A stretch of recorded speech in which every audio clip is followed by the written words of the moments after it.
Lions club Visavadar દ્વારા બાળકોને નાસ્તો પીરસાયો। વિસાવદરમાં તાજેતરમાં લાયન્સ ક્લબ વિસાવદર દ્વારા ક્લબના સિનિયર માર્ગદર્શક અને ડિસ્ટ્રિક્ટ ચેરપર્સન લાયન ભાસ્કરભાઈ જોશીની ઉમદા પ્રેરણા તેમજ ક્લબના પ્રેસિડેન્ટ તેમજ ઝોન ચેરપર્સનના ઝોન 11 લાયન રમણીકભાઈ ગોહેલના માર્ગદર્શન અને સહયોગ દ્વારા વિસાવદર શહેરની આંગણવાડી નંબર 17, 19, 12 અને 3ના બાળકો તેમજ તાલુકાની દાધ્યાપરા પ્રાથમિક શાળા અને ગોરખપુર સીમ પ્રાથમિક શાળાના તમામ બાળકોને લાડુ ગાંઠિયા પીરસી લાયન વર્ષ 2025-26 સ્લોગન નીડ બેસ્ટ સર્વિસ પ્લસને સાર્થક કરવાનો ઉમદા પ્રયત્ન કરવામાં આવેલ।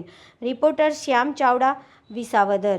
લાયન્સ ક્લબ વિસાવદર દ્વારા શાળાના તમામ બાળકોને લાડુ તથા ગાંઠિયાનું ભોજન પીરસવામાં આવેલું હતું। આ ઉપરાંત સમયાંતરે આવી જ રીતના દરેક વખતે ઇનામ તથા ભોજન તથા બાળકોને પ્રોત્સાહક પ્રમાણપત્ર પણ આપવામાં આવેલા છે, જે બદલ લાયન્સ ક્લબ વિસાવદર દ્વારા